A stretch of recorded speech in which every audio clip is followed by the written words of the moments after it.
Hi friends, good morning, welcome to IXMB। I hope आप सब अच्छे हैं and you are preparing well for examination.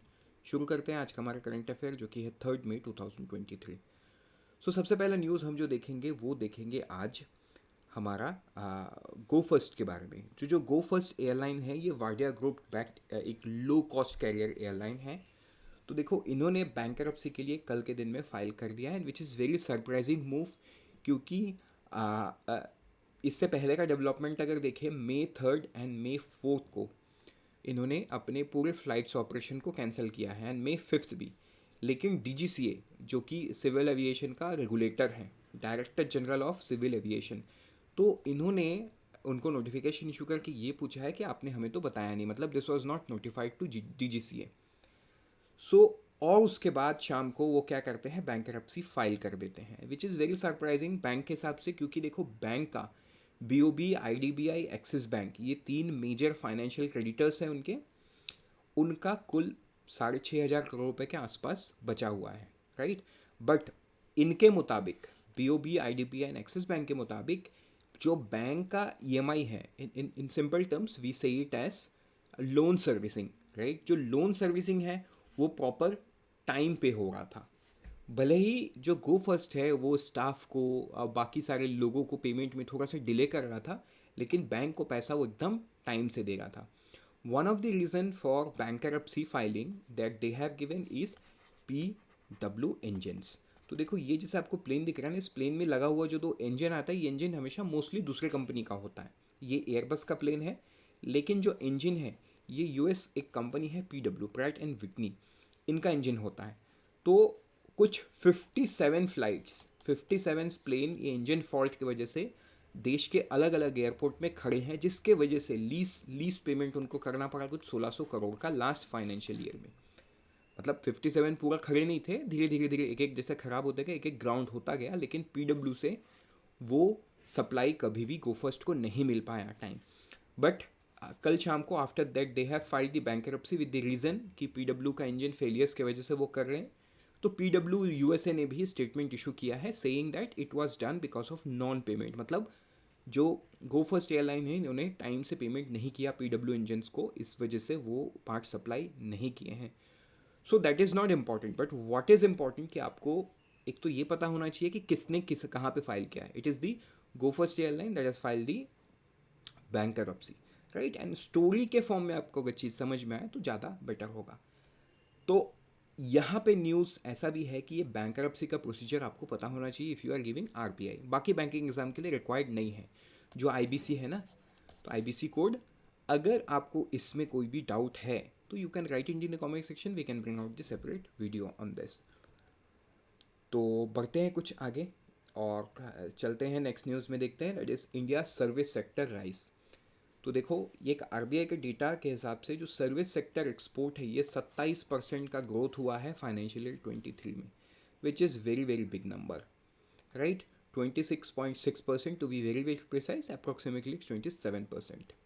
In financial 23 तो total amount कितना है, $322 billion, according to the data released by the RBI on Tuesday, thus closing the gap with merchandise export that grew only 6% to 447 billion in the same period।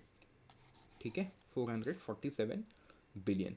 Service imports कितना है, 22.2% to 179.7 billion. तो ये सारा चीज़ आपको ध्यान देना होगा। ये डेटा, यस, आपको ऐसा लगता होगा ना कि डेटा याद नहीं होता। देखो, डेटा याद तभी होगा जब आप इसको मल्टीपल टाइम्स रिवाइज करोगे। जब ऐसे डेटा ना, ऐसे डेटा बहुत इंपॉर्टेंट है, स्पेशली RBI एग्जाम के लिए। क्यों? क्योंकि यहाँ पे आपको डिस्क्रिप्टिव भी लिखना है। कितना सारा है, पब्लिक पॉलिसी में आप इस डेटा का यूज़ कर सकते हो। आप इस डेटा का यूज़ करेंट अकाउंट डेफिसिट में यूज़ कर सकते हो। मतलब इसका यूज़ आपके ESI में भी है, आपके FM फाइनेंस में भी है, राइट। तो इस न्यूज़ को पढ़ के इसको याद करना इज़ नॉट टफ। एंड जब ऐसे टाइप के फिगर्स बने हुए हैं जहाँ आपको क्लियरली समझ में आ रहा है, तो देखो, अगर आप देखोगे फाइनेंशियल ईयर 12 से फाइनेंशियल ईयर 23 में, तो हमेशा ट्रेड सरप्लस में ही हम रहे हैं, ठीक है। ट्रेड सरप्लस में ही रहे हैं जब एक्सपोर्ट एंड इम्पोर्ट की बात आती है इन सर्विस सेक्टर, राइट। हम ट्रेड सरप्लस पे हैं। बढ़ते हैं आगे। अच्छा, इसमें टारगेट की भी बात कर लेते हैं कि गवर्नमेंट ने टारगेट क्या सेट किया कि 2 ट्रिलियन का कंबाइंड एक्सपोर्ट होगा goods and service by 2023, right. 2030 तक कितना, 2 ट्रिलियन का टारगेट गवर्नमेंट ने अपने सामने रखा है, राइट। चलो 2 ट्रिलियन मतलब ये जो 322 बिलियन, ये 1000 बिलियन जब हो जाएगा वो तब बन जाएगा 1 ट्रिलियन, तो मतलब 2000 बिलियन की बात हम कर रहे हैं, राइट। चलो बढ़ते आगे नेक्स्ट न्यूज़ में। वो है Airtel to merge Sri Lanka ops with Dialog to make nations largest telecom. देखो जो एयरटेल है, भारतीय मित्तल ओन्ड ग्रुप जो है एयरटेल, ये श्रीलंका में भी ऑपरेट करता है, लेकिन श्रीलंका में because of the economic unrest कुछ सिचुएशन सही नहीं है, सो एयरटेल इज़ एक्सपेक्टिंग कि जो ऑपरेशन है वो डायलॉग जो श्रीलंकन कंपनी है इसके साथ जोड़ दे। जो डायलॉग है श्रीलंका की लार्जेस्ट टेलीकॉम प्रोवाइडर है, ठीक है। ये मर्जर के बाद is expected to give Airtel access to much larger user base. बहुत बड़ा यूज़र बेस एयरटेल को मिलने वाला है उस कंट्री में। देखो कोई बड़े कंपनी के साथ मर्ज होना मतलब एक बड़ी कंपनी बन जाना उस पर्टिकुलर कंट्री में, राइट। तो अगर हम एयरटेल का प्रेजेंस की बात करें तो एयरटेल बहुत सारे नेशंस में प्रेजेंट है। It is also present in the African Nations. तो ये था इंपॉर्टेंट न्यूज़ यहाँ से। बढ़ते आगे, तो यहाँ पे आपको क्या याद रखना होगा, the name of the company, because that might be asked. पढ़ते आगे नेक्स्ट न्यूज़ में, वो है रेल विकास निगम। तो देखो जो रेल विकास निगम है ये इंडिया का 13th नवरत्न बन गया है। It has become the 13th Navratna in 9 years, ठीक है। ये मिनी रत्न कैटेगरी में था पहले, schedule A CPSE under ministry of railway. Annual turnover कितना, 19,381 करोड़ एंड नेट प्रॉफिट कुछ हज़ार करोड़ के आसपास का हुआ। This shows that the organization is very very well managed. अगर हम महारत्ना कंपनी की बात करें फाइनेंशियल ईयर 22 में, तो ये आप देख पा रहे हो उनके प्रॉफिट फिगर्स, राइट। उनके उनका फिगर्स, राइट। चलो बढ़ते हैं आगे और देखते हैं नवरत्न कंपनी कब बनाया जाता है या नवरत्न कंपनी को क्या बेनिफिट मिलता है। देखो नवरत्न कंपनी को ये बेनिफिट मिलता है कि उनको एक फाइनेंशियल ऑटोनॉमी मिलता है, मतलब they can take self decision to invest up to ₹1000 crore without any approval from the central government, without any approval from the central government. Navratna status was first given to set of 9 public sector enterprise PSEs in 1997. 1997 में ये उनको मिला है।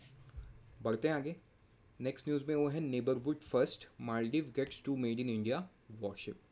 Neighbourhood first मतलब India का ये policy रहा है कि हम अपने नेबर्स को फर्स्ट प्रेफरेंस देंगे। बेस्ड ऑन दैट जो हमारा क्लोज नेशन है मालदीव्स, ठीक है, मालदीव्स को क्या मिला है, it's an island nation, 2 made in India worship मिला है। जैसे कि आप जानते हो डिफेंस मिनिस्टर जो है हमारे राजनाथ सिंह, ये मालदीव्स में है। तो मालदीव्स में उन्होंने ये 2 मेड इन इंडिया शिप, एक है फास्ट पेट्रोल वेसल तो दूसरा सर्वेलियंस है, ठीक है, कोस्ट गार्ड शिप हुरावे। तो ये दोनों चीज़ को वहाँ पे कमीशन किया गया है। तो इसके रिगार्डिंग देखो कई बार क्या होता है ना, ऐसा न्यूज़ से डायरेक्ट सवाल नहीं आता, इनडायरेक्ट आता है कि मालदीव का प्रेसिडेंट कौन है। मालदीव्स का जो प्रेसिडेंट है वो इब्राहिम मोहम्मद सोइल, तो आपको याद रखना होगा, ठीक है। बढ़ते आगे नेक्स्ट न्यूज़ में, वो है गवर्नमेंट लॉन्चेस विवाद से विश्वास। आपको याद होगा यूनियन बजट में फाइनेंस मिनिस्टर ने ये बताया था कि विवाद से विश्वास स्कीम को एक्सटेंड किया जाएगा MSME रिलीफ के लिए। देखो MSME during the time of Covid payment में बहुत इशू उनके तरफ से आया, राइट, मतलब they have not received, and उसके बाद बहुत सारे विवाद हुए। विवाद in the sense contractual, contractor के साथ डिस्प्यूट होता है, तो ये सारा डिस्प्यूट कोर्ट पे भी जाता है, and this is not good for the business environment in the country. तो इसलिए गवर्नमेंट ने क्या लॉन्च किया, विवाद से विश्वास। मतलब ठीक है जहाँ प्रॉब्लम हो रहा है वहाँ बातचीत से दोनों के बीच में समझौता करो, इससे क्या होगा, जुडिशियरी भी हल्का होगा और उनके बीच का सोल्यूशन भी निकल के आएगा, ठीक है। तो department of expenditure ministry of finance के अंडर में इन्होंने ये नोटिफिकेशन इशू कर दिया है, ब्रॉड स्ट्रक्चर क्या होगा। तो इसको ना हम डिटेल में भी पढ़ेंगे, लेकिन यहाँ आप एक शॉर्ट तरीके से ऐसे देखो, decided to give following additional benefit to eligible MSMEs affected during COVID-19 period. तो 95% of the performance security fortified shall be refunded. तो ये अलग अलग डिटेल दिया हुआ है, इसको तो देखो आपको पढ़ना ही है। No interest shall be paid on such refunded amount. तो एक सिंपल सा सवाल ऐसा बन सकता है, इंटरेस्ट पे होगा कि नहीं, है ना, या यहाँ से 4 स्टेटमेंट देके आपको इनकरेक्ट फाइन करने बोलेगा, या कौन सा स्टेटमेंट का सही है वो फाइन करने बोलेगा। तो इसलिए ये सब न्यूज़ को थोड़ा सा आपको डीप में पढ़ना होगा, बिकॉज स्टेटमेंट बेस्ड क्वेश्चन इससे बनने का फुल चांस है। अब इम्प्लीमेंटेशन कौन करेगा? इसका इम्प्लीमेंटेशन करेगा government e market place. GEM has advised A dedicated web page for implementation of this scheme. Eligible claims shall be processed only through GEM. Government e market place, जितने भी claims है ये GEM के through process होने वाले हैं. बढ़ते हैं आगे. नेक्स्ट न्यूज़ में वो है डेली टोल कलेक्शन. देखो फास्टैग जो गाड़ियों में लगता है, जो नेशनल हाईवेज पे टोल टैक्स कलेक्ट होता है, वो थ्रू फास्टैग होता है. तो एक दिन के लिए रिकॉर्ड हुआ है, वो रिकॉर्ड बना रहे हैं 28 अप्रैल 2023. डेट आपको याद रखना होगा, अमाउंट आपको याद रखना होगा, because it can be asked. It's a historic day कि फास्टैग सिस्टम में एक दिन में 193 करोड़ रुपए का क्या हुआ, ट्रांजैक्शंस हुआ. Very very important. मतलब आप सोचो 200 करोड़ के आसपास का तो टोल ही कलेक्ट होता है पर डे ना. पर डे का एवरेज देखेंगे तो ये कम है, पर डे का एवरेज देखेंगे तो बहुत ही कम है. बट हाँ, 193 is the maximum age of now, and that too on 29 April 2023, जो आपको याद करना होगा. नेक्स्ट न्यूज़ बढ़ते हैं. That is India and Israel will enhance partnership in areas like innovation and startup and usher in a new phase of deeper bilateral collaboration, said union minister doctor Jitendra Singh. तो देखो India and Israel जो है ये MOU sign किया है on industrial research and development cooperation with A focus on several की technologies. ठीक है, ये की टेक्नोलॉजीज़ क्या है इन्हें आप याद नहीं करो तो भी चलेगा, लेकिन इंडिया एंड इसराइल ने साइन किया है, ये आपको याद रखना होगा, because it can be asked. With this, we are done for the day. Let's meet tomorrow morning once again. Till then, unfold your potential and all the best for all the exams that you're preparing. And always remember, IXMB helps you prepare 50% faster.